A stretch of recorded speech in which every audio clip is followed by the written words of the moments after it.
ಅಕ್ಷಯಂ ಕರ್ಮ ಯಸ್ಮಿನ್ ಪರೇ ಸ್ವರ್ಪಿತಂ ಪ್ರಕ್ಷಯಂ ಯಾಂತಿ ದುಃಖಾನಿ ಯನ್ನಾಮತಃ ಅಕ್ಷರೋ ಯೋಜನಃ ಸರ್ವದೈವಾಮೃತಃ ಕುಕ್ಷಿಗಮ್ಯಸ್ಯ ವಿಶ್ವಂ ಸದಾ ಜಾದಿಕಂ ಪ್ರೀಣಯಾಮೋ ವಾಸುದೇವಂ ದೇವತಾಮಂಡಲಾಖಂಡಮಂಡನಂ ಪ್ರೀಣಯಾಮೋ ವಾಸುದೇವಂ. ಇದರ ಅರ್ಥ ಅಕ್ಷಯಂ ಕರ್ಮ ಯಸ್ಮಿನ್ ಪರೇ ಸುಅರ್ಪಿತಂ. ಪರೇ ಅಂದರೆ ಸರ್ವೋತ್ತಮನಾದ ದೇವರಲ್ಲಿ ಅರ್ಪಿತಂ, ಅರ್ಪಿಸಿದ. ಅದು ಬರೀ ಅರ್ಪಿತ ಅಲ್ಲ, ಸುಅರ್ಪಿತಂ, ಚೆನ್ನಾಗಿ ಅರ್ಪಿಸು. ಚೆನ್ನಾಗಿ ಅರ್ಪಿಸೋದು ಅಂದ್ರೇನು? ನನ್ನದೇನೂ ಅಲ್ಲ, ನಿನ್ನದನ್ನೇ ನಿನಗೆ ಕೊಡ್ತಾ ಇದ್ದೇನೆ. ನಂದೇನದೋ ಸ್ವಾಮಿ, ನಿಂದೇ ಇದೆಲ್ಲವೂ. ನಿನ್ನದನ್ನು ನಾನು ಕೊಡಲಿಕ್ಕೆ ಪೋಸ್ಟ್ ಮ್ಯಾನ್ ಅಷ್ಟೆ ಅನ್ನುವ ಅನುಸಂಧಾನದಿಂದ ದೇವರಿಗೆ ನಾನು ಅರ್ಪಿಸಿದರೆ ಅದನ್ನು ವಾಪಸ್ಸು ಅಕ್ಷಯ ಮಾಡಿ ಕೊಡ್ತಾನಂತೆ. ಅಕ್ಷಯಂ ಕರ್ಮ ಯಸ್ಮಿನ್ ಪರೇ ಸುಅರ್ಪಿತಂ ಪ್ರಕ್ಷಯಂ ಯಾಂತಿ ದುಃಖಾನಿ ಯನ್ನಾಮತಃ. ಯಾರ ನಾಮವನ್ನು ಸ್ಮರಿಸಿದಾಗ ನಮ್ಮೆಲ್ಲ ದುಃಖಗಳು ಪ್ರಕ್ಷಯಂ ಯಾಂತಿ, ನಾಶ ಆಗಿಬಿಡತ್ತೆ. ಅವನು ಅಕ್ಷರ, ನಾಶರಹಿತ, ಅಜರ. ಸಾಮಾನ್ಯವಾಗಿ ನಮ್ಮ ಹಣೆ ಬರಹ ಕೆಲವೊಂದಿದೆ. ಯಾರೋ ಹೇಳ್ತಾರೆ, ಮಠದಲ್ಲಿ ಇವತ್ತು ಅಥವಾ ದೇವಸ್ಥಾನದಲ್ಲಿ ಒಳ್ಳೆ ಪ್ರಸಾದ ಕೊಡ್ತಾ ಇದ್ದಾರೆ, ಹೋಗಿ. ನಾನು ಇನ್ನೇನು ಬರೋದರಲ್ಲಿ ಬೋರ್ಡ್ ಹಾಕಿದ್ರು, ಪ್ರಸಾದ ಖಾಲಿ ಆಗಿದೆ, ನಾಳೆ ಬನ್ನಿ. ಅಥವಾ ಇನ್ಯಾರೋ ನನಗೆ ಹೇಳಿರ್ತಾರೆ, ಹೆಲ್ಪ್ ಮಾಡ್ತೇನೆ ಅಂತ. ನಮ್ಮ ಕರ್ಮಕ್ಕೆ ಅವರು ಮರು ಬಂದ್ಬಿಟ್ಟಿರತ್ತೆ.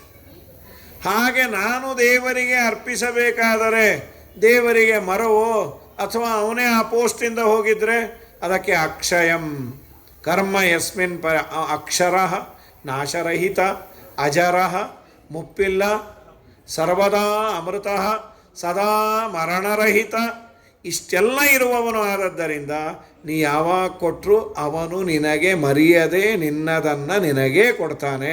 ಅಂಥ ದೇವರನ್ನು ನಾವು ಒಲಿಸಿಕೊಳ್ಳುವ ಪ್ರೀಣಯಾಮೋ ವಾಸುದೇವಂ ಅಂತ ಪ್ರಾಯ ಈ ಪದ್ಯವನ್ನು ಹೇಳ್ತಾ ಇರ್ತೇವೆ.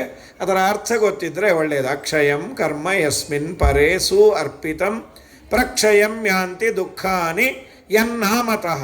ಯಾರ ನಾಮಸ್ಮರಣೆ ಮಾಡಿದಾಗ ನಮ್ಮೆಲ್ಲ ದುಃಖಗಳು ನಾಶ ಆಗತ್ತೆ ಅಂತ. ಅವಳೇನು ಮಾಡಿದ್ಲು? ವಿಷವನ್ನು ಉಣ್ಣಿಸಲಿಕ್ಕೆ ಹೋಗಿ ದೇವರು ಪ್ರಾಣವನ್ನೇ ಎಳೆದ. ಬಿಡೋ ಅಂದವಳು.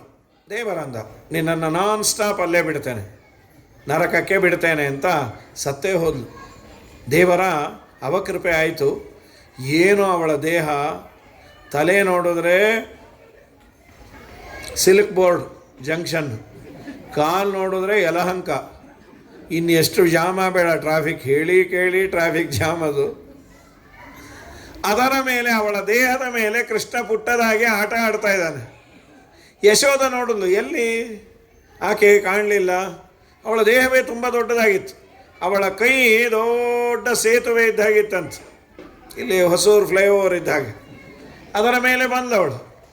ಬಂದು ನೋಡಿದ್ರೆ ಕೃಷ್ಣ ಎದ ಮೇಲೆ ಆಟ ಆಡ್ತಾ ಇತ್ತು. ಆ ಪುಟ್ಟ ಕೃಷ್ಣನನ್ನು ಎತ್ತಿಕೊಂಡು ಬಂದು ಮನೆಯಲ್ಲಿ ಅವನಿಗೆ ಸ್ನಾನ ಮಾಡಿಸಿ.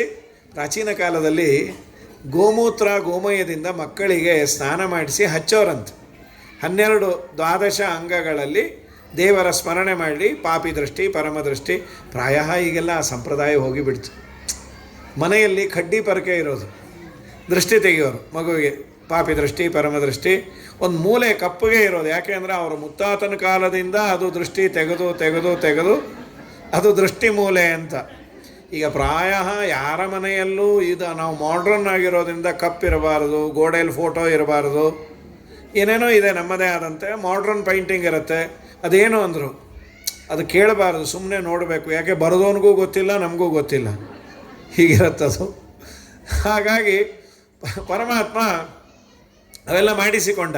ಗೋಮೂತ್ರೇಣ ಸ್ಥಾಪಯಿತ್ವ, ಗೋಮಯವನ್ನು ಹಚ್ಚಿದರಂತೆ ಕೃಷ್ಣನಿಗೆ. ಭಾಗವತ ಹೇಳುತ್ತೆ. ಒಬ್ಬರು ಬರೀತಾರೆ, ಗೋಮಯ ಹಚ್ಚಿದಾಗ ಕೃಷ್ಣ ನಗತಾ ಕೂತಿದ್ದಂತೆ. ಯಾಕೆ? ಸೆಗಣಿಯಲ್ಲಿ ಲಕ್ಷ್ಮೀದೇವಿಯ ಸನ್ನಿಧಾನ ಇದೆಯಂತೆ.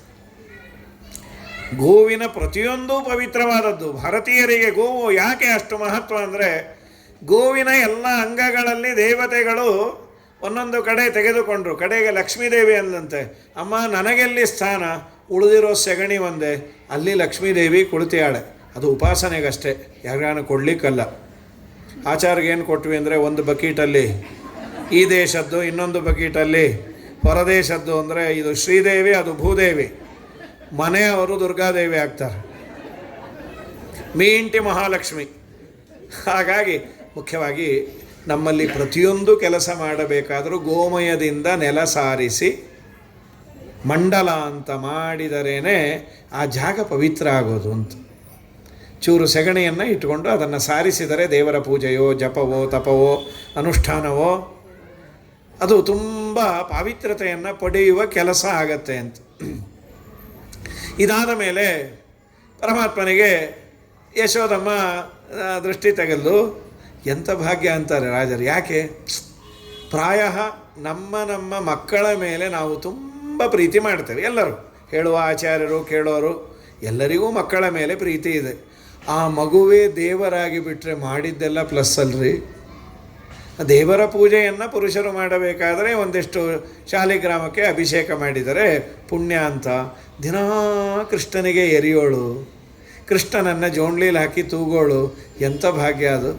ರಾಜರಂತಾರೆ, ಗಂಗಾ ಜನಕಗೆ ಗಡಿಗೆ ನೀರೆರವಳತೆ, ಮಂಗಳಾಂಗಗೆ ಭಾಮೆ ಶೃಂಗನಿ ಪಳತೆ, ತುಂಗಭೂರಮಣನ ತೊಟ್ಟಿನೊಳು ತೂಗುಬಳತೆ, ಕಂಗಳ ಗೋಚರನ ಎತ್ತಿ ಮುದ್ದಿಪಳಂತೆ, ಏನು ಸುಕೃತವ ಮಾಡಿದಳು ಯಶೋದೆ. ಯಶೋದೆ ಎಂಥ ಪುಣ್ಯ, ಎಂಥ ಭಾಗ್ಯ. ಯಾರಿಗೆ ನೀನು ಇಷ್ಟೆಲ್ಲ ಮಾಡೋದು? ಇದನ್ನು ವಿರೋಧಾಭಾಸ ಅಲಂಕಾರ ಅಂತ ಕರೀತಾರೆ ಅಲಂಕಾರ ಶಾಸ್ತ್ರದಲ್ಲಿ. ಈ ಪದ್ಯವನ್ನು ಏನದು? ಪೂರ್ಣ ವಿರುದ್ಧವಾಗಿ ಹೇಳೋದು. ಇವತ್ತಿನ ಭಾಷೆಯಲ್ಲಿ ಹೇಳೋದಾದರೆ, ಇವತ್ತಿನ ಮಕ್ಕಳೆಲ್ಲ ಕೆಲವೊಂದನ್ನು ಅಂತಾರೆ, ಅವ್ರಿಗೆ ಗೊತ್ತಿದ್ದನ್ನೇ ನೀವು ಕೇಳಿ. ಮಕ್ಕಳಿಗೆ ಬಂದು, ನಿಮಗೆ ಎದುರು ಮನೆ ಅಂಕಲ್ ಗೊತ್ತಾ, ನಾವು ಅಲ್ಲೇ ಬಿದ್ದಿರ್ತೀವಿ, ಸೂರ್ಯಂಗೆ ಟಾರ್ಚಾ? ಇದು ವಿರೋಧಾಭಾಸ ಅಲಂಕಾರ. ಸೂರ್ಯ ಜಗತ್ತಿಗೆ ಬೆಳಕು ಕೊಡುವ ಸೂರ್ಯನನ್ನು ಟಾರ್ಚ್ ಹಾಕಿ ತೋರಿಸಿದ್ರೆ ಸೂರ್ಯಂಗೆ ಟಾರ್ಚ ಅಂತಾರಲ್ಲ, ಹಾಗೆ ಗಂಗಾ ಜನಕಗೆ ಗಡಿಗೆ ನೀರು, ಜಗತ್ತನ್ನೇ ಪವಿತ್ರೀಕರಿಸುವ ಗಂಗೆ ಬದರಿಯಿಂದ ಕಲ್ಕತ್ತಾವರೆಗೂ ಹರಿತಾಳೆ, ಸಾವಿರಾರು ಮೈಲಿ. ಅಂತಹ ಗಂಗಾ ಜನಕಗೆ ಗಡಿಗೆ ನೀರೆರೆವಳಂತೆ. ದೇವರಿಗೆ ಚೆನ್ನಾಗಿ ಅಲಂಕಾರ ಮಾಡೋಳಂತೆ. ಮುದ್ದಾಗಿ ಇತ್ತು ಕೂಸು, ಅದಕ್ಕೆ ಅಲಂಕಾರ ಬೇಡ. ತಾಯಂದ್ರಿಗೆ ನಮ್ಮ ಮಕ್ಕಳು ಚೆನ್ನಾಗಿ ಕಾಣಲಿ ಅಂತ ನಾವು ನೀವೆಲ್ಲ ಮಾಡ್ತೇವೆ. ನಮ್ಮ ಮಕ್ಕಳು ಚೆನ್ನಾಗಿ ಕಾಣಲಿ ಅಂತ. ಕೆಲವು ಮಕ್ಕಳು ನ್ಯಾಚುರಲ್ ಬ್ಯೂಟಿ, ಅದಕ್ಕೇನು ಬೇಡ. ಕೆಲವು ಮಕ್ಕಳಿಗೆ ಏನು ಹಚ್ಚಿದ್ರೂ ಇದ್ದ ಹಾಗೆ ಇರುತ್ತದು. ಆದರೂ ನಾವು ಚೆನ್ನಾಗಿ ಕಾಣಲಿ ಅಂತ ಈ ಗೋಡೆಗೆ ಪ್ರೈಮರು, ಪಟ್ಟಿ, ಡಿಸ್ಟೆಂಪರು ಎಲ್ಲ ಹಚ್ಚಿ ಉಜ್ಜಿ ಎಲ್ಲ ಮಾಡಿದಂತೆ ಆ ಮಗು ಕೆನ್ನೆಗೆ ಮೊದಲು ನಿವ್ಯ, ಆಮೇಲೆ ಭವ್ಯ, ಆಮೇಲೆ ದಿವ್ಯ, ಆಮೇಲೆ ಕ್ಯೂಟಿಕ್ಯೂರ, ಆಮೇಲೆ ಪಾಂಡ್ಸು ಎಲ್ಲ ಹಚ್ಚಿ ಇವಳು ಒಂದು 5 ನಿಮಿಷ ಆಟಕ್ಕೆ ಹೋಗಿ ಬಾ ಅಂದರೆ ಅದೊಂದು 1/4 ಗಂಟೆ ಹೋಗಿ ಬರುತ್ತೆ. ತುಂಬ ಬಿಸಿಲಿತ್ತು, ಆ ಬಿಸಿಲಿಗೆ ಬೆವರು ಹೋಗಿ ಹಚ್ಚಿದ್ದೆಲ್ಲ ಹೋಗಿತ್ತು. ಮನೆಗೆ ಬಂದರೆ ಅಮ್ಮ ಬೈತಾಯಿದ್ಲು, ನೀನೊಬ್ಬನೇ ಬರಬೇಡ, ನನ್ನ ಮಗನ್ನೂ ಕರ್ಕೊಂಬ.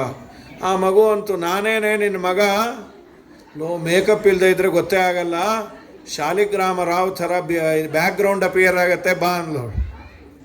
ಹಾಗಾಗಿ ನಮ್ಮ ಸೌಂದರ್ಯ ಎಲ್ಲ ಚಂದ ಅಲ್ಲ, ಕೃಷ್ಣನ ಸೌಂದರ್ಯ ಇಡೀ ಜಗತ್ತನ್ನೇ ಆಕರ್ಷಣೆ ಮಾಡುವ ಸೌಂದರ್ಯದ ರಾಶಿ ನಮ್ಮ ದೇವರು. ಅವನಿಗೆ ಹೋಗಿ ತಿಲಕವನ್ನು ಇಡೋಳು. ದಾಸರಂತಾರೆ, ಏನೇನು ಡ್ರೆಸ್ ಮಾಡ್ತಾಯಿದ್ಲು, ಒಂದು ಪಿಕ್ಚರ್ ಕೊಡ್ತಾರೆ, ಕೃಷ್ಣನಿಗೆ ಕೂದಲೆಲ್ಲ ಸೇರಿಸಿ ಒಂದು ಟೇಪ್ ಕಟ್ಟೋಳಂತ. ಸಣ್ಣ ರುಮಾಲು ಕಟ್ಟಿ ಚುಂಗ ಬಿಟ್ಟು ಪಣಗೆ ಬಣ್ಣಿಸಿ ಕಸ್ತೂರಿ ತಿಲಕವನಿಟ್ಟು, ಚಿನ್ನಿ ಕೋಲು ಚೆಂಡು ಬುಗುರಿ ಕೈಯಲ್ಲಿಟ್ಟು, ಪೋಸ ಬೆಣ್ಣೆಯ ಮೆಲು ಎಂದು ಕಳುಹಿ ಬಿಟ್ಟು, ಹೇಳಿದರೆ ನಮ್ಮ ಮೇಲೆ ಯಾಕಮ್ಮ ಸಿಟ್ಟಂತ ದಾಳಿಕಾರ ಮಗನ ಪಡೆದ ಮೇಲೆ. ಯಶೋದೆಗೆ ಕಂಪ್ಲೇಂಟ್ ಮಾಡಿದಾಗ ಕೋಪ ಬರೋದಂತೆ, ನಮ್ಮ ಮಗ ಅನ್ಬೇಡ್ರಿ, ತಾಯಂದ್ರಿಗೆ ಆ ಗಂಡು ಮಕ್ಕಳು ಅನ್ಬಾರ್ದು, ನಮ್ಮ ಮಗುನೇನೋ ಅನ್ಬೇಡ್ರಿ. ಅದು ಚೇಷ್ಟೆ ಮಾಡುತ್ತೆ, ಮಕ್ಕಳು ಮಾಡದೆ ನೀವು ಮಾಡ್ತೀರಾ? ಏನು ಮಹಾ ಅದು ಮಾಡೋದು? ಮರ ಹತ್ತತ್ತೆ, ನೀವು ಮೆಟ್ಲತ್ತಕ್ಕೆ ಸಾಯ್ತೀರಿ ಅಂತ ಅವ್ರನ್ನೇ ಕೌಂಟರಾಗಿ ಬೈದು, ನಿಮಗೆ ಹಾಗೆ ಬೈಲೇಬೇಕು ಅಂತಿದ್ರೆ ನಮ್ಮ ಮಗುನ ಬೈಬೇಡ್ರಿ, ಮತ್ತು ಯಾರನ್ನು ಬೈಬೇಕು? ನಮ್ಮ ಅತ್ತೆ ಮಾವನ ಬೇಕಾದ್ರೆ ಬೈರಿ ಅಂತ. ಅಯ್ಯೋ ಏನು ವಿಶಾಲ ಹೃದಯ. ಆ ಅತ್ತೆ ಮಾವ ಅಂದರು, ನಾವ್ಯಾಕೆ ಬೈಸ್ಕೊಂಬೋಣ, ನಿಮ್ಮದೇ ಜೀನ್ಸು ಅಂತ. ಓಹೋ, ಈಗ ಮಾತ್ರ ಜೀನ್ಸು. ಅವನು ಬುದ್ಧಿವಂತ ಅಂದರೆ ಅದು ನನ್ನನ್ನು ಹೊತ್ತಿದೆ, ನಮ್ಮ ಅತ್ತೆ ಮಾವನ ಸದ್ಯ ಹೋಗಲಿಲ್ಲ ಅಂತ. ಆವಾಗ ಜೀನ್ಸ್ ಇಲ್ಲ. ಹೀಗೆ ಬೇಕಾದಾಗೊಂದು ಬೇಡದೆ ನಮ್ಮ ಕೃಷ್ಣನನ್ನು ಎತ್ತಿ ಮುದ್ದಾಡಿ ಗಂಗಾ ಜನಕಗೆ ಒಂದೊಂದೇ ತುಂಟತನ ಶುರು ಆಯಿತು. ಅವಳ ಸಂಹಾರ ಆದ ಮೇಲೆ ಶಕಟಾಸುರ ಅಂತ ಬಂದ. ಶಕಟಾಸುರನನ್ನು ಸಂಹಾರ ಮಾಡಿ ಆಯಿತು. ಅವನು ಗಾಡಿಯ ರೂಪದಲ್ಲಿ ಬಂದಿದ್ದ, ಅವನನ್ನು ಒದ್ದು ಪುಡಿ ಪುಡಿ ಮಾಡಿಟ್ಟ. ಗಾಳಿಯ ರೂಪದಲ್ಲಿ ಒಬ್ಬ ಬಂದ, ಮೇಲೆ ಕರೆದುಕೊಂಡು ಹೋದ, ತೃಣಾವರ್ತ ಅಂತ. ಮೇಲೆ ಹೋಗಿ ದೇವರು ಅವನನ್ನು ಕೆಳಗೆ ಹಾಕಿ ಅವನ ಸಂಹಾರ ಮಾಡಿದ. ಒಮ್ಮೆ ಆಕಳಿಸಿದ ಕೃಷ್ಣ, ತಾಯಿಗೆ ಬಾಯಲ್ಲಿ ಬ್ರಹ್ಮಾಂಡವನ್ನು ತೋರಿಸಿದ. ಇದು 4 ಚೇಷ್ಟೆಗಳನ್ನು ನಾಮಕರಣ ಆಗುವ ಮುಂಚೆ ಕೃಷ್ಣ ಮಾಡಿದ್ದು. ಯಾಕೆ? ವಾದಿರಾಜರಂತಾರೆ, ನನಗೆ ಯಾಕೋ ನಾಮಕರಣ ಮಾಡೋದು ತುಂಬ ತಡ ಆಗ್ತಾಯಿದೆ. ಸಾಮಾನ್ಯ ಈ ನಾಮಕರಣ ಲೇಟಾಗಿ ಬಿಟ್ಟರೆ ಅಡ್ಡ ಹೆಸರು ಬಿದ್ದೋಗತ್ತೆ. ಅಪ್ಪು, ಚುಪ್ಪು, ಟಿಕ್ಕು, ಬುಕ್ಕು, ಡೊಕ್ಕು ಏನೇನೋ ಅವ್ರವ್ರು ಇಟ್ಕೊಂಡಿರ್ತಾರೆ. ಕೆಲವೆಲ್ಲ ಅರ್ಥವೇ ಆಗೋದಿಲ್ಲ. ಒಂದು ಮಗುವಿಗೆ ನಮ್ಗೆ ಗೊತ್ತಿಲ್ಲ, ಯಾರ್ದೋ ಮನೆಗೆ ಹೋಗಿದ್ವಿ, ಒಂದು ಹೋಮ ಇತ್ತು. ಹೋಮ ಮಾಡಬೇಕಾದ್ರೆ ಬಂದು ಕೇಳಿದ್ರು, ಆಚಾರ್ಯ ಚಿಪ್ಪೆಲ್ಲಿ ಅಂತ. ನಾವು ಹೋಮಕ್ಕೆ ಹಾಕಿಬಿಟ್ಟಿದ್ವಿ, ಆಗ ತಾನೇ ಒಂದು ತೆಂಗಿನ ಚಿಪ್ಪು. ಯಾಕಮ್ಮ ಅದು ಹಾಕಬಾರ್ದಾಗಿತ್ತು? ಅಲ್ಲ ಆ ಚಿಪ್ಪಲ್ಲ ಅಂದರು. ಇನ್ಯಾವ ಚಿಪ್ಪು ಅಂತ. ನಮ್ಮ ಮಗುವಿಗೆ ನಾವು ಮುದ್ದಾಗಿ ಚಿಪ್ಪು ಅಂತ ಕರಿತೀವಿ ಅಂದರು. ಹಬ್ಬ ಬದುಕಿದ್ವಿ. ಮುಂಚೆನೋ ಕೊಡ್ತು. ಇಲ್ಲ ಅದು ಹುಟ್ಟಿದ ಮೇಲೆ ನಮ್ಮ ಮನೆಯವ್ರಿಗೆ ಮೈಕ್ರೋ ಚಿಪ್ಪಲ್ಲಿ ಕೆಲಸ ಆಗಿದ್ದಕ್ಕೆ ಅದು ಚಿಪ್ಪು. ಮೊದಲನೇ ಮಗು ಬೆಪ್ಪು, ಆಚಾರ ಅವರು ಗಪ್ಪು ಅಂಥೇಳಿ ಅಡ್ಡ ಹೆಸರು ಇಡ್ತಾರೆ. ಅದಕ್ಕೆ ಕೃಷ್ಣ ಹೇಳಿದ, ಇದು ವಾದಿರಾಜ ಸ್ವಾಮಿಗಳನ್ನೋದು, ಈ ಚಿಪ್ಪಿಂದಲ್ಲ. ನಾನಾಮ ಕುರುವಂತಿ ಮಮೇತಿ ನೂನಂ. ನನಗೆ ಹೆಸರನ್ನು ಇಡ್ತಾರೋ ಬಿಡ್ತಾರೋ, ಇವರೇನಿಡೋದು, ನನ್ನ ಹೆಸರನ್ನು ನಾನೇ ಇಟ್ಕೊಳ್ತೇನೆ ಅಂತ 4 ಹೆಸರನ್ನು ದೇವರೇ ಇಟ್ಟುಕೊಂಡದ್ದಂತ. ಅದೇನದು? ಕೃಷ್ಣ ಅಷ್ಟೋತ್ತರ ಶತನಾಮ ಸ್ತೋತ್ರ ಅಂತ ಒಂದು ಉಂಟು. ಆ ಅಷ್ಟೋತ್ತರ ಶತನಾಮ ಸ್ತೋತ್ರದಲ್ಲಿ ಮೊದಲು ಕೃಷ್ಣನ ಹೆಸರು ಬರೋದೇ ಪೂತನ ಜೀವಿತಾಹಾರಿ ಶಕಟಾಸುರ ಭಂಜನ. ಪೂತನ ಸಂಹಾರಕಾಯ ನಮಃ. ಕೃಷ್ಣನಿಗೆ 108 ಪುಷ್ಪಗಳನ್ನು ಏರಿಸಿ ಪೂಜೆ ಮಾಡ್ತೇನೆ ಅನ್ನೋದಾದರೆ ಮೊದಲನೇ ನಾಮ ಪೂತನ ಸಂಹಾರಕಾಯ ನಮಃ. ಎರಡನೆಯದು ಶಕಟಾಸುರ ಭಂಜಕಾಯ ನಮಃ. ಮೂರನೇ ಹೆಸರು ಕೃಷ್ಣನದ್ದು ತೃಣೀಕರ್ತ ತೃಣಾವರ್ತಾಯ ನಮಃ. ತೃಣೀಕರಣ ಅಂದರೆ ಹುಲ್ಲಿನಂತೆ ಉಪೇಕ್ಷೆ ಮಾಡಿದ್ದು ಅಂತ. ಆದ ಮೇಲೆ 4ನೇ ಹೆಸರು ದೇವರದು ವಿಶ್ವಂಭರಾಯ ನಮಃ. ಜಗತ್ತನ್ನೇ ಧಾರಣೆ ಮಾಡಿದವನು ಅಂತ. ಇದಾದ ಮೇಲೆ ಅವನಿಗೆ ನಾಮಕರಣ ಆಯಿತು. ರೋಹಿಣಿಯ ಸುತನಿಗೆ ಬಲರಾಮ. ರಾಮ ಅಂದರೆ ರಮಯತಿ, ಎಲ್ಲರಿಗೂ ಸಂತೋಷವನ್ನು ಕೊಡುವವನು. ಮಹಾಬಲಿಷ್ಠನೂ ಆದದ್ದರಿಂದ ಬಲರಾಮ. ದೇವಕಿಯ ಸುತನಿಗೆ ಕೃಷ್ಣ ಅಂತ. ಸಾಮಾನ್ಯ ಹೆಸರನ್ನು ಇಡಬೇಕಾದ್ರೆ ಅರ್ಥವನ್ನು ಕೇಳ್ತಾರೆ. ಗರ್ಗಾಚಾರ್ಯರು ಮಾಡಿಸಿದ್ದು. ಗರ್ಗಾಚಾರ್ಯರಿಗೆ ಕೇಳಿದ್ರು, ಸ್ವಾಮಿ ಕೃಷ್ಣ ಅಂದರೆ ಏನು, ಅರ್ಥ ಏನು? ಕರ್ಷತಿ ಇತಿ ಕೃಷ್ಣ. ಎಲ್ಲರ ಪಾಪವನ್ನು ಅವನು ಕರ್ಷಣ ಅಂದರೆ ಎಳೆದುಕೊಳ್ಳೋದು, ಸೆಳೆದುಕೊಳ್ತಾನೆ. ಏನನ್ನು? ಅವನ ನಾಮವನ್ನು ಉಚ್ಚಾರಣೆ ಮಾಡಿದರೆ ನಮ್ಮೆಲ್ಲ ಪಾಪಗಳನ್ನು ಅವನು ಕರ್ಷಣೆ ಮಾಡುವುದರಿಂದ ಕೃಷ್ಣ. ಕರ್ಷತಿ ಇತಿ ಕೃಷ್ಣ. ಮನಸ್ಸನ್ನು ಸೆಳೀತಾನೆ.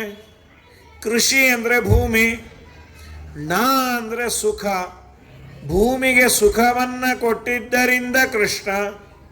ಕೃಷಿ ಅಂದರೆ ಭೂಮಿ, ಭೂ ಅಂದರೆ ಬಹಳ ಅಂತ, ಬಹಳವಾದ ಣ ಅಂದರೆ ಆನಂದ ಇದ್ದದ್ದರಿಂದ ಕೃಷ್ಣ. ಹೀಗೆ ಅನೇಕ ಅರ್ಥಗಳು ಉಂಟು.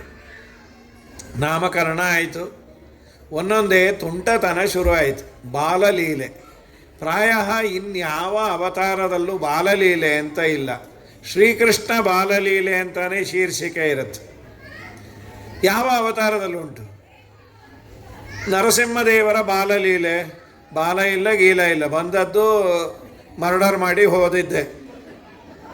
ಇನ್ಯಾವುದು ಬಾಲಲೀಲೆ ಇಲ್ಲ. ನೀವು ಬಾಲಲೀಲೆ ನೋಡಬೇಕು ಅಂದರೆ ಕೃಷ್ಣನದ್ದೇ. ಎಲ್ಲ ಹರಿದಾಸರು, ದಾಸನೀಯರು, ಎಲ್ಲ ಭಾಷೆಗಳಲ್ಲಿ ತುಂಬ ನಾರ್ತ್ ಇಂಡಿಯಾದಲ್ಲಂತೂ ಸತ್ಸಂಗ್ ಅಂತ ಮಾಡಿದಾಗ ತುಂಬ ಸಂತೋಷ. ಏನಂದರೆ ಇಷ್ಟೆಲ್ಲ ಲೈಟು, ಇಷ್ಟೆಲ್ಲ ಜನ ಸತ್ಸಂಗಲ್ಲಿ ನಾವು ಟಿ ವಿಲಿ ನೋಡಿದ್ವಿ ಆಸ್ತಾ ಗೀಸ್ತಾ. ಇಲ್ಲಿ ನೀವೆಲ್ಲ ಬಂದಿದ್ದೀರಿ, ಬಹಳ ಸಂತೋಷ. ಸತ್ಸಂಗ ಕೃಷ್ಣ ನಿಮ್ಮಲ್ಲೆಲ್ಲ ನಿಂತು ಇಲ್ಲಿಗೆ ಕರೆಸುವ ಬುದ್ಧಿಯನ್ನು ಕೊಟ್ಟೆ. ನೀವೆಲ್ಲ ಸಜ್ಜನರೇ ಇದ್ದೀರಿ. ಕೃಷ್ಣ ವಿಶೇಷವಾಗಿ ಚೇಷ್ಟೆಯನ್ನು ಶುರು ಮಾಡಿದ. ಎಲ್ಲರೂ ಯಶೋದಮ್ಮನ ಮನೆ ಮುಂದೆ ಬಂದು ಕಂಪ್ಲೇಂಟ್ ಹೇಳೋದು, ನಿನ್ನ ಮಗ ಹಾಗೆ ಮಾಡ್ದ, ಹೀಗೆ ಮಾಡ್ದ. ಅದನ್ನು ದಾಸರು ತುಂಬ ಸುಂದರವಾಗಿ ವರ್ಣನೆ ಮಾಡ್ತಾರೆ. ಭಾಗವತದಲ್ಲಿ ವರ್ಣನೆ ಮಾಡಿದ್ದನ್ನೇ ಮೂಲವಾಗಿ ಇಟ್ಕೊಂಡು ಭಾಗವತದಲ್ಲಿ ಒಂದು 3 ಪದ್ಯ ಉಂಟು ಕೃಷ್ಣನ ಚೇಷ್ಟೆಯ ಬಗ್ಗೆ. ವತ್ಸಾನ್ ಮುಂಚನ್ ಕ್ವಚಿದ ಸಮಯಾನ್ ಕ್ರೋಶ ಸಂಜಾತ ಸಹ ಸ್ಥೇಯಂ ಸ್ವಾದ್ವತ್ತತದಧಿಪಯಃ ಕಲ್ಪಿತೈಃ ಸ್ಥೇಯಯೋಗೈಃ ಮರ್ಕಾನ್ ಭೋಕ್ಷನ್ ವಿಭಜತಿ ಸಚೇನ್ನಾಸ್ತಿ ಭಾಂಡಂ ಭಿನತ್ತಿ ದ್ರವ್ಯಾಲಾಭೇ ಸುಪುರುಷ ಕುಪಿತೋ ಯಾತ್ಯುಪಕ್ರೋಶ್ಯತೋಕಾನ್. ಒಂದೊಂದೇ ದೇವರ ಚೇಷ್ಟೆ. ಒಂದು ಶ್ಲೋಕದಲ್ಲಿ 10 ಚೇಷ್ಟೆಯನ್ನು ಹೆಕ್ಕಿ ತೆಗಿತಾರೆ. ಕೃಷ್ಣ ಏನು ಮಾಡೋನು? ವತ್ಸಾನ್ ಮುಂಚನ್, ವತ್ಸಗಳು ಅಂದರೆ ಪುಟ್ಟ ಕರುಗಳು, ಅದನ್ನೆಲ್ಲ ಬಿಚ್ಚೋನಂತೆ. ಮತ್ತು ಸಾಮಾನ್ಯ ಮಕ್ಕಳು ಚೇಷ್ಟೆಗೆ ಒಂದು ಟೈಮಿಗೆ ಬರ್ತಾರಲ್ಲ, ಈಗ ಪಾರ್ಕಿಗೆ ಸುಮಾರು 5 ಗಂಟೆಗೆ ಮಕ್ಕಳು ಬಂದು 7 ಗಂಟೆಗೆ ಅವರೆಲ್ಲ ಹೋಗ್ತಾರೆ. ಕೃಷ್ಣನ ಟೈಮಿಂಗ್ ಏನು? 24x7. ಯಾವಾಗ ಬರ್ತಾನೆ, ಯಾವಾಗ ಹೋಗ್ತಾನೆ. ಕೋಚಿದ ಅಸಮಯಾನ್. ಸಾಮಾನ್ಯವಾಗಿ ನಾವೇನು ಹೇಳ್ತೇವೆ, ತುಂಬ ತುಂಟತನ ಮಾಡಿದ್ರೆ, ಸಾರ್ ನೀವು ಹೇಳೋದ್ರ ಬದಲು ನೀವೇ ಬೈರಿ. ಅಯ್ಯೋ ನಿನ್ನ ಮಗನ ಬೈಯೋಕ್ಕೆ ಆಗೋದಿಲ್ಲಮ್ಮ. ಅದನ್ನೆಲ್ಲ ತುಂಬ ಸುಂದರವಾಗಿ ಯಾಕೆ ಏನು ಅದನ್ನು ವಾದಿರಾಜ ಸ್ವಾಮಿಗಳು ರುಕ್ಮಿಣೀಶ ವಿಜಯ ಅಂತ ಚೇಷ್ಟೆಗಳನ್ನು ಅವನು ಸರ್ವೋತ್ತಮ ಅನ್ನೋದರಲ್ಲಿ ಹೇಗೆ ಅದನ್ನು ಪರ್ಯವಸಾನ ಮಾಡಬೇಕು ಅನ್ನೋದನ್ನು ಹೇಳ್ತಾರೆ. ಕೃಷ್ಣ ಕರು ಬಿಚ್ಚೋನಂತ, ವತ್ಸಾನ್ ಮುಂಚನ್. ಅವರೆಲ್ಲ ಬಂದು ಹೇಳೋರು, ಯಶೋದ ಕರು ಬಿಚ್ಚಿಬಿಡ್ತಾನೆ. ಯಶೋದ ಅಂದ್ಲು, ಕರು ಬಿಚ್ಚೋದೊಂದು ದೊಡ್ಡ ಚೇಷ್ಟೆಯ? ಮಕ್ಕಳು ಪುಟ್ಟೋರಲ್ವಾ, ಅದಕ್ಕೂ ಪುಟ್ಟ ಕರುನ ಕಂಡ್ರೆ ಇಷ್ಟ, ಆಟ ಆಡ್ಕೊಂಬಕ್ಕೆ ಬಿಚ್ಚುತ್ತಾನೆ. ಯಶೋದ ಅಂದ್ಲು, ಅಮ್ಮ ನಾನು ಪೂರ್ಣ ಮಾತಾಡೋವರೆಗೂ ಸುಮ್ಮನಿರು ಅಂತ ಯಶೋದೆಗೆ ಕಂಪ್ಲೇಂಟ್ ಹೇಳೋಳು. ನಾನು ಪೂರ್ಣ ಮಾತಾಡ್ತೇನೆ. ಯಾಕೆ ಅಂದರು, ಅವಳಿಗೊಂದು ಸಮಸ್ಯೆ. ಅವಳು ಮಾತಾಡೋ ಮಧ್ಯದಲ್ಲಿ ಯಾರಾದರೂ ಮಾತಾಡಿದ್ರೆ ಮತ್ತೆ ಸ್ಟಾರ್ಟಿಂಗಿಂದ ಬರೋಳು. ಈ ಕೆಲವ್ರದ್ದು ಅದೊಂದು ಟ್ರಬಲ್ ಇರುತ್ತೆ. ನೀವೇನಾದರೂ ಅಪ್ಪಿ ತಪ್ಪಿ ಅವ್ರನ್ನ ಮಧ್ಯೆ ಮಾತಾಡಿಸಿದರೆ, ಈ ಕೆಲವರು ಈ ಹೆಣ್ಣು ಮಕ್ಕಳಕ್ಕಿನ್ನ ಗಂಡಸರಲ್ಲಿ ಸಮಸ್ಯೆ.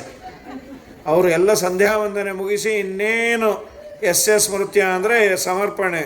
ಯಾರೋ ಕೇಳಿದ್ರು, ಮುಗೀತಾ? ಮತ್ತೆ ಕೂತೇ ಬಿಟ್ರು. ಅಪವಿತ್ರ ಪವಿತ್ರೋವ ಸರ್ವಾವಸ್ಥ. ಸುಮಾರು ಸಾಯಂಕಾಲ 5 ಗಂಟೆಗೆ ಕೂತೋರು 8 ಗಂಟೆವರೆಗೂ ಮತ್ತೆ ನೀರು ಹಾಕೋಬೋದು ಅಪವಿತ್ರ ಪವಿತ್ರ. ಮನೆಯವರಂದರು, 3 ಕೊಡ ನೀರಾಯಿತು ರೀ, ಇನ್ನೂ ಸಂಧ್ಯಾ ವಂದನೆ ಮುಗಿದಿಲ್ಲ. ಯಾರೋ ಬಂದು ಕೇಳೋದು ಮುಗೀತಾ ಅಂತ. ನೀವು ಇಲ್ಲಿ ಹಾಲಲ್ಲಿ ಕೂಡಬೇಡಿ, ದೇವ್ರ ಮನೇಲಿ ಕೂಡಿ ಅಂದರೆ ಅವನಿಗೆ ದೇವ್ರ ಮನೇಲಿ ಸಂಧ್ಯಾ ವಂದನೆ ತೋಚಲ್ಲಂತೆ, ಯಾಕೆಂದರೆ ಟಿ ವಿ ಇಲ್ಲ ಅಲ್ಲಿ.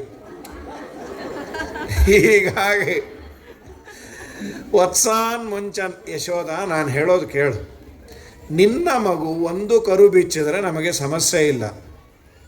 ಒಬ್ಬೊಬ್ಬರ ಮನೆಯಲ್ಲಿ 400-500 ಕರು ಇದೆ, ನಿನ್ನ ಮಗ ಎಲ್ಲ ಬಿಚ್ಚಿ ಹೋಗ್ತಾನೆ. ಆ 400-500 ಕರುನ ಹೀಗೆ ಕೂತ್ಕೊಂಡು ಬಿಚ್ಚೋದಲ್ಲ, ಹಾಂ ಪಟ್ ಅಂತಾನೆ ಎಲ್ಲ ಬಿಚ್ಕೊಂಡು ಓಡಿ ಹೋಗತ್ತೆ. ಅದೇನು ಮಾಯವೋ ಮಂತ್ರವೋ. ಪಾಪ ನಮ್ಮ ಯಜಮಾನರು ಬೆಳಗ್ಗೆ 6 ಗಂಟೆಗೆ ಎದ್ದು ನೋಡಿದರು, ಆ ಗೋವಿನ ಗೋಷ್ಠದಲ್ಲಿ ಒಂದು ಕರುನೂ ಇಲ್ಲವೇ. ಎದೆ ಹೊಡಿಬೇಡ, 500 ಕರು ಎಲ್ಲೋ ಓಡಿ ಹೋದರೆ. ಪಾಪ ಎಲ್ಲ ಬೀದಿ ಬೀದಿ ಅಲ್ಲದು HSR ಲೇಔಟು ಹೊಸೂರವ್ರಿಗೂ ಓಡೋಗಿತ್ತು. ಹೋಗಿ ಕರ್ಕೊಂಬಂದು ಎಲ್ಲ ಕಟ್ಟಿ ಸಾಕಾಗಿ ಬೆಳಗ್ಗೆ 6 ಗಂಟೆಯಿಂದ 12 ಗಂಟೆವರೆಗೂ ಕರು ಹುಡ್ಕೋದೇ ಆಯಿತು ನಮ್ಮ ಯಜಮಾನ್ರಿಗೆ. ಕಟ್ಟಿ ಸುಸ್ತಾಗಿ ಬಿಸಿ ಬಿಸಿ ಏನಾದರೂ ಕೊಡು. ಆಯಿತು, ಡಿಕಾಕ್ಷನ್ ಇದೆ, ನೀವು ಹಾಲನ್ನು ಕರ್ಕೊಂಬನ್ನಿ. ಅದು ಕರೀಲಿಕ್ಕೆ ಹಾಲನ್ನು ಅದೆಲ್ಲ ಕರು ಕುಡಿದಿತ್ತು. ಈಗ ನಾವೇನು ಮಾಡ್ತೇವೆ, ಕರು ಮೂತಿಗೆ ಬ್ಯಾಸ್ಕೆಟ್ ಹಾಕಿ ನಾವು ಕರ್ಕೋತಾ ಇರ್ತೀವಿ. ಅದು ಹಾಲು ಕೊಡೋದು ಕರು ಸಲುವಾಗಿ. ಒಂದು ಶ್ಲೋಕ ಇದೆ, ನಾವು ದೇವರಿಗೆ ಅಭಿಷೇಕ ಮಾಡ್ತೇವಲ್ಲ ಆಕಳ ಹಾಲು, ಉಚ್ಚಿಷ್ಟಂ ಶಿವ ನಿರ್ಮಾಲ್ಯಂ. ಉಚ್ಚಿಷ್ಟ ತುಂಬ ಶ್ರೇಷ್ಠ. ಉಚ್ಚಿಷ್ಟ ಅಂದರೆ ಹಾಲನ್ನೇ ದೇವರಿಗೆ ಅರ್ಪಿಸಬೇಕಂತೆ. ಹಾಲು ಅದು ತನ್ನ ಕಂದನಿಗೆ ಕೊಡೋದು. ಅದು ಎಷ್ಟನ್ನ ಕುಡಿಲಿ, ಅರ್ಧೇ ಲೋಟ ಇದ್ದರೂ ಪರವಾಗಿಲ್ಲ, ದೇವರಿಗೆ ಅದು ಪ್ರೀತಿ ಅಂತ. ನಾವು ಬ್ಯಾಸ್ಕೆಟ್ ಮೂತಿ ಕಟ್ಟಿ 4 ಲೀಟ್ರ್ ನಾವು ಎಳ್ಕೊಂಡು ಕರುವಿಗೆ ನೀಕು ಚೂಪಲು 4 ಮೇಪಲು ಅಂತ ಹೀಗೆ ನಾವು ಮಾಡ್ತೇವೆ. ಅದು ಮಾಡಬಾರ್ದು, ಏನು ಮಾಡಲಿಕ್ಕಾಗೋದಿಲ್ಲ. ಇರಲಿ ಅಂತೂ ಇವನೇನು ಮಾಡಿದ, ಹಾಲನ್ನು ಕರೀಲಿಕ್ಕೆ ಹೋಗಿದ್ದಾನೆ. ಕರು ಇಲ್ಲ, ದೊಡ್ಡ ಹಸುವಿನಲ್ಲಿ ಹಾಲಿಲ್ಲ. ಕೆಚ್ಚಲು ಜೋರಾಗಿ ಎಳೆದರೆ ಅದಕ್ಕೆ ರೇಗಿ ಒಂದು ಒದೀತು, ಸೀದಾ ಅಡುಗೆ ಮನೆಗೆ ಬಂದು ಬಿದ್ದ ಅವನು. ಆ ಬಿದ್ದ ಫೋರ್ಸಿಗೆ ಮೂತಿ ಊದ್ಬಿಡ್ತು. ಇವಳಿಗೆ ಗೊತ್ತಿಲ್ಲ, ಆಕಳು ಒದ್ದಿದ್ದು ಗೊತ್ತಿಲ್ಲ, ಮೂತಿ ಊದಿದ್ದು ಮಾತ್ರ ನೋಡಿಯಾಳೆ. ಅವಳಿಗೆ ತುಂಬ ದೇವರಲ್ಲಿ ಭಕ್ತಿ, ಸೆಂಟಿಮೆಂಟ್ಸ್. ಅವರು ಹನುಮಾನ್ ಚಾಲೀಸ ಪಾರಾಯಣ ಮಾಡೋನು ಗಂಡ. ನಮ್ಮ ಮನೆಯವ್ರ ಮೇಲೆ ಹನುಮಂತ ದೇವರು ಬಂದರು ಏನೋ ಅಂಥೇಳಿ ಅಲ್ಲೇ ಇದ್ದ ತಾಳ ತಗೊಂಡು ಶುರು ಮಾಡಿಬಿಟ್ಲು. ಶ್ರವಣವೇ ಮೊದಲಾದ ನವವಿಧ ಭಕುತಿ ಅಥವಕದಿಂದಲೇ ಕೊಡೋ ಕವಿ ಜನ ಪ್ರಿಯ ಪವಮಾನ. ಮೂತಿ ಒಡ್ಕೊಂಡವ್ರ ಮುಂದೆ ಹನುಮಂತ ಪವಮಾನ ಅಂದರೆ ಏನಾಗಬೇಡ. ಅವನಿಗೆ ಹೇಳಲಿಕ್ಕಾಗ್ತಾ ಇಲ್ಲ, ಇವಳು ಹಾಡು ನಿಲ್ಲಿಸ್ತಾ ಇಲ್ಲ. ಬರೆದು ತೋರಿಸ್ದ, ಇದು ಪ್ರಾಣದೇವರ ಆವೇಶ ಅಲ್ಲ, ಇದ್ದು ಪ್ರಾಣದೇವರು ಹೋಗೋ ಸನ್ನಿವೇಶ ಇದು. 101 ಫೋನ್ ಮಾಡು, ಆ್ಯಂಬುಲೆನ್ಸ್ ಬರುತ್ತೆ. ನಿನಗೆ ಯಾವಾಗ ಹಾಡು ಹೇಳಬೇಕು ಯಾವಾಗ ಬಿಡಬೇಕು ಗೊತ್ತಿಲ್ಲ. ಹೋದವಾರ ಬಚ್ಚಲಲ್ಲಿ ಜಾರು ಬಿದ್ದರೆ ಕೈ ಕೊಟ್ಟು ಎತ್ಕೊಳ್ಳೆ ಅಂತಂದರೆ ಅಲ್ಲೊಂದು ಹಾಡು ಶುರು ಮಾಡಿದ್ದಿ, ಎಂಥ ಪಾವನ ಪಾದವೋ ಅಂಥೇಳಿ. ಯಾರಿಗೆ ಬೇಕು? ನೋವಾದಾಗ ಹಾಡು ಇಷ್ಟ ಆಗೋದಿಲ್ಲ. ನಮ್ಮ ಕೃಷ್ಣ ಈ ಲೀಲೆಗಳನ್ನು, ಅದಕ್ಕೆ ವಾದಿರಾಜರಂದರು, ಕರುವನ್ನು ಬಿಚ್ಚಿ ದೇವರು ಕೊಟ್ಟ ಸಂದೇಶ ಏನು? ಅದು ತುಂಬ ದೊಡ್ಡದು. ನಮುಂಚ ವತ್ಸಾನ್ ತ್ವಮೇತ್ಯ ಬದ್ಧಾನ್ ಇತೀರಿತೆ ಪುಣ್ಯಪದೇ ಯಶೋದೆ. ಕೃಷ್ಣ, ಕರು ಬಿಚ್ಚಬೇಡ, ನಿಮಗೆ ಆಟಕ್ಕೆ ಬೇಕಾದರೆ ಹಗ್ಗ ಕೊಡ್ತೇವೆ. ಅದಕ್ಕೆ ಕೃಷ್ಣ ಉತ್ತರ ಕೊಡೋನಂತೆ, ಅದು ನನ್ನ ಸ್ವಭಾವ. ಯಾವುದು ಸ್ವಭಾವ? ಬಂಧನ ಬಿಡಿಸೋದು ನನ್ನ ಸ್ವಭಾವ. ಯಾರ ಬಂಧನ? ನಿಮ್ಮನ್ನು ಸಂಸಾರಕ್ಕೆ ತಂದು ಹಾಕಿದವನೂ ನಾನೇ, ಸಂಸಾರ ಬಂಧನವನ್ನು ಬಿಡಿಸುವವನು ನಾನೇ ಅನ್ನೋದಕ್ಕೆ ಅದು ಸ್ಯಾಂಪಲ್ ಅಂತದು.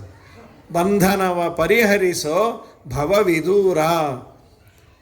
ಬಂಧಕೋ ಭವಪಾಶೇನ ಭವಪಾಶಾಚ್ಚ ಮೋಚಕಃ. ಈಗ ಹೇಳಿದರಲ್ಲ ಇಂಟ್ರೊಡಕ್ಷನಲ್ಲಿ, ಸಮಸ್ಯೆಯನ್ನು ದೇವರು ಕೊಡೋದು ಚೇಷ್ಟೆಗಲ್ಲ, ನನ್ನ ಪಾಲಿನ ಕರ್ಮವನ್ನು ಅನುಭವಿಸಲಿಕ್ಕೆ ಅವನು ಕೊಟ್ಟಿದ್ದಾನೆ. ಕೊಟ್ಟಾಗ ಅವನನ್ನು ನಾವು ಬೈದೆ ತಡೆದುಕೊಳ್ಳುವ ಸಾಮರ್ಥ್ಯ ಕೊಡು ಅಂದರೆ ಅದನ್ನು ದೂರ ಮಾಡ್ತಾನಂತೆ. ವತ್ಸಾನ್ ಮುಂಚನ್. ಸರಿ, ನೀವೇ ಬೈರಿ. ಅಮ್ಮ, ನಿನ್ನ ಮಗನನ್ನು ಬೈಬೇಕು ಅಂತ ಬಾಯಿ ತೆಗೆದ್ರೆ ಮುಚ್ಚಲಿಕ್ಕೆ ಆಗಲ್ವೇ? 3 ದಿನ ಹೀಗೆ ಬಾಯಿ ಬಿಟ್ಟಿದ್ರೆ ಪಾಪ ಜ್ಯೂಸ್ ಕುಡ್ಕೊಂಡೇ ಕೂತಿದ್ರು. ಹೊಡೀರಿ ಅಂದರು. ಅಮ್ಮ ಆಗಲ್ಲ, ಅಪ್ಪಿ ತಪ್ಪಿ ನಿನ್ನ ಮಗನನ್ನು ಹೊಡಿಲಿಕ್ಕೆ ಕೈಯೋ ಕಾಲೋ ಎತ್ತಿದ್ರೆ ಅದೇ ಭಂಗಿಯಲ್ಲೇ ನಿಂತು ಬಿಡಬೇಕು. ಆಗಲ್ಲ ತಾಯಿ. ಅದು ಯಾಕೆ? ಕೈ ಬಾಯಿ ಯಾಕೆ ಬರೋದಿಲ್ಲ ಕೃಷ್ಣನನ್ನು ಹೊಡಿಲಿಕ್ಕೆ? ಅದನ್ನು ತುಂಬ ಸುಂದರವಾಗಿ ವಾದಿರಾಜರು ಹೇಳಿದ್ದು ಕನ್ನಡದಲ್ಲಿ. ವಾದಿರಾಜರದು ನೋಡುವ. ನಿಷ್ಠೂರ ನುಡಿಗಳು ಬಾಯದ ಭಾರವು ಎತ್ತಿದ ಕರಗಳು ಇಳಿಸಲಾಗವು.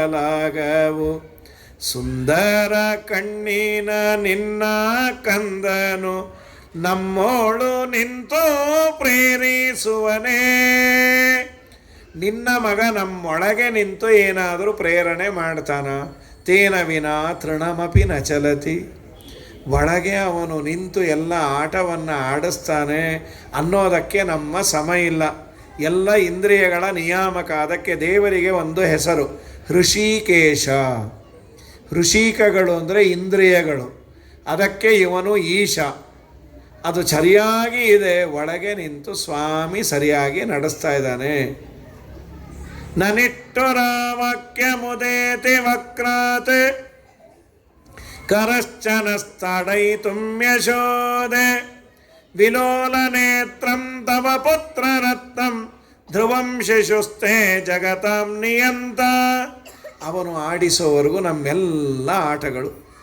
ಒಂದು ವೇಳೆ ದೇವರ ಅನುಗ್ರಹ ಕಮ್ಮಿ ಆದರೆ ಅದಕ್ಕೆ ರೋಗ ಅಂತ ಹೆಸರು ಕೊಡ್ತಾರೆ. ಅದು ದೇವರ ಅನುಗ್ರಹ. ಊಟಕ್ಕೆ ಕೂತು ಹುಳಿ ಸಾರು ಎಲ್ಲ ತಿಂದಾಯಿತು. ಇನ್ನೇನು ಮೊಸರನ್ನದ ಸೆಷನ್ನು. ಮೊಸರಲ್ಲಿ ಎಂಥ ಗಂಡ ಅಂದ. ಹೀಗೆ ತೋರಿಸ್ತೇನೆ. ನನಗೆ ಅದು ಸ್ಟೂಲ್ ಹಾಕ್ಕೊಂಡ್ರು ಎಟ್ಗಲ್ಲ. ಊಟಕ್ಕೆ ಕೂತ ನಮ್ಮ ಯಜಮಾನರು ಹೇಳೋ ಹಾಗಿಲ್ಲ. ಪ್ರತಿ ದಿವಸ ಗಡಿಗೆ ನೋಡೋದು, ಇನ್ನೊಂದು ಸಲ ಸಾರನ್ನು ತಿನ್ನೋದು. ಬರೀ ಅನುಸಂಧಾನದ ಊಟ ಆಗಿದೆಯೇ ನಿನ್ನ ಮಗನ ಕಾಲಾಗಿ? ಸರಿ, ಮೊಸರಂತೂ ಉಳೀತಲ್ಲ. ಅಮ್ಮ ತಾಯಿ ಅದು ಉಳಿದಿಲ್ಲ. ನಾವೇನೋ ಇದೆ ಅಂದ್ಕೊಂಡ್ವಿ. ಏನಾಗಿದೆ? ನಿನ್ನ ಮಗ ಒಬ್ಬನೇ ಬರಲ್ಲೇ. ಅವನು ಬಂದ ಅಂದರೆ ಒಂದು ಅಂಗನವಾಡಿ ಬಂದಾಗ 50 ಜನನ ಕಟ್ಕೊಂಬರ್ತಾನೆ. ಸೇರು ಪಾವು ಚಟಾಕು ಈ ಮಕ್ಕಳು. ಈಗ ಯಾರಿಗೂ ಅನುಭವ ಇಲ್ಲ ರೀ. ಹಿಂದೆಲ್ಲ ಸಮ್ಮರ್ ಹಾಲಿಡೇಸಲ್ಲಿ ರಜಾ ಬಂದರೆ ಪಾಪ ಒಂದು 20-25 ಮಕ್ಕಳು ತಾತನ ಮನೆಗೆ ಬರೋರು. ಅಯ್ಯೋ ಆ ತಾತಂದ್ರು ಪಾಪ ದೇವ್ರನ್ನ ಬೇಡ್ಕೊಂಬರು, ಬೇಗ ಸ್ಕೂಲ್ ಶುರು ಆಗಲಿ, ಬೇಗ ಸ್ಕೂಲ್ ಶುರು. ಈ ಕರ್ನಾಟಕದಲ್ಲಿ April 10th May 22 holidays, summer holidays. ಪಾಪ ಯಾವುದೋ ತಾತನ ಕೇಳಿದ್ವಿ, ಸಾರ್ ನೀವು ವೈಕುಂಠ ಗೊತ್ತಾ? ಗೊತ್ತಪ್ಪ, ಹೇಗೆ ಅಂದರು. ಏಪ್ರಿಲ್ 10th ಮೇ 22 ವೈಕುಂಠ ಸಮಾರಾಧನೆ ದಿನ. ಯಾರ್ದು ಅಂದರು. ನಂದೇ. ಯಾರು ಮಾಡೋದು? ನಮ್ಮ ಮೊಮ್ಮಕ್ಕಳು. ನನಗೆ 5 ಜನ ಹೆಣ್ಣುಮಕ್ಳು ಯಾರೇ, ಅವ್ರಿಗೆ 5 ಗಂಡ ಆಗ್ಬಿಟ್ಟಿದೆ. ಅನಿರುದ್ಧ, ಪ್ರದ್ಯುಮ್ನ, ಸಂಕರ್ಷಣ, ವಾಸುದೇವ, ನಾರಾಯಣ ಅಂತ. ಅವರೆಲ್ಲ ಸಮ್ಮರಲ್ಲಿ ಬಂದು ಪ್ರಾಣ ತೆಗಿತಾರೆ. ಮತ್ತು ವೈಕುಂಠ ಯಾವಾಗ? ಮೇ 22 ಅವ್ರ ಮನೆಗೆ ಅವ್ರು ಹಾಳಾಗಿ ಹೋಗ್ತಾರಲ್ಲ, 1 ವರ್ಷ ನಮ್ಮನೇನೇ ವೈಕುಂಠ. ಇಷ್ಟು ದಿನ ಈ ವೈಕುಂಠ ಎಷ್ಟು ದೂರವೋ ಎನ್ನುತ್ತಲಿದ್ದೆ. ಕನಕದಾಸರು ಅಂದದ್ದು ನನ್ನ ಅನುಭವಕ್ಕಿದೆ ಅಂತ. ಹೀಗಾಗಿ ಇವತ್ತು ಆ ಅನುಭವ ಇಲ್ಲ. ಇವತ್ತು 1-2 ಮಗು ಇರುತ್ತೆ. ಅದು ಏನಿಲ್ಲ, ಚೇಷ್ಟೆ ಮಾಡುತ್ತೆ. ಫೋನ್ ಕೊಟ್ಬಿಟ್ರೆ ಅದ್ರ ಪಾಡಿಗೆ ಅದು ಏನು ಹರ ಇಲ್ಲ ಶಿವ ಇಲ್ಲ, ಅದ್ರ ಪಾಡಿಗೆ ನಗ್ತಾ ಇರುತ್ತೆ. ಅದು ಹಿಂದೆಲ್ಲ ನಗೋರು ಅಳೋರು, ಅದು ಏನು ಹುಚ್ಚೋ ಬೆಪ್ಪೋ ಅನ್ಕೋ. ಈಗ ಏನಿಲ್ಲ. ಏನು ಹೇಳ ಓ ಅದೇನೋ ಎಂತೋ ಮಾತಿಲ್ಲ, ಕಥೆ ಇಲ್ಲ. ನಮಗೂ ಅದು ಸಾಕಾಗಿರುತ್ತೆ. ಅದಕ್ಕೆ ಅದನ್ನು ಕೊಟ್ಬಿಟ್ಟು, ಆದರೆ ನಿನ್ನ ಮಗ 50 ಜನನ ಕಟ್ಕೊಂಬರ್ತಾನೆ, ಒಬ್ಬರ ಮೇಲೊಬ್ಬರು ಹತ್ತಿ, ಅದು ನೀನೇ ಕೊಟ್ಟು ಕಳಿಸ್ತಿ. ಬೆಣ್ಣೆಯನ್ನೆಲ್ಲ ತೆಗೆದುಕೊಂಡು ತಿಂದು ಹಾಳು ಮಾಡುತ್ತವೆ.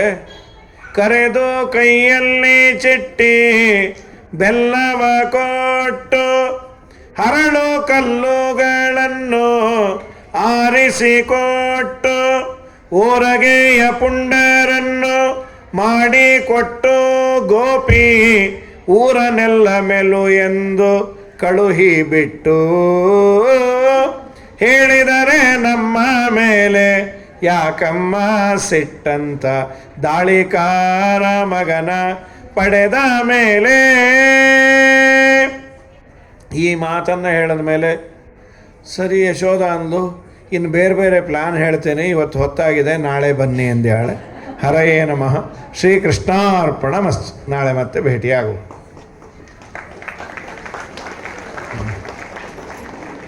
ಯಾವನು ಹೇಳ್ದ ಅಮ್ಮು ಪೋಯ ಸೊಮ್ಮು ಪೋಯ ಶನಿ ಪೊಂದ್ಯ ಅಂತ.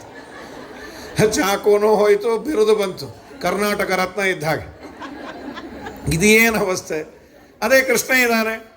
ಅಬುದ್ಯಶೋಧ ತನಯಸ್ಯ ಪೃಥ್ವ್ಯಾಂ ವಿನಿಂದತ ತಸ್ಕರತಾಪಿ ಭೂತೆ. ವಾದಿರಾಜರು ಇದಕ್ಕೊಂದು ಆಯಾಮದಿಂದ ಇದರ ಚಿಂತನೆಯನ್ನು ಕೊಟ್ಟು, ಕೃಷ್ಣನನ್ನು ಕಳ್ಳ ಅಂತ ಅಂದರು, ಕಳ್ಳತನವನ್ನು ಹೊಗಳೋರು ಯಾಕೆ? ಲೌಕಿಕವಾಗಿ ಅವ್ರು ಹೇಳಿದ್ದೇನು ಗೊತ್ತಾ? ಲೌಕಿಕವಾಗಿ ತಪ್ಪು ಮಾಡೋದು ತಪ್ಪಲ್ಲಂತೆ, ಯಾರು ಮಾಡಿದ್ರು ಅನ್ನೋದು ತಪ್ಪು.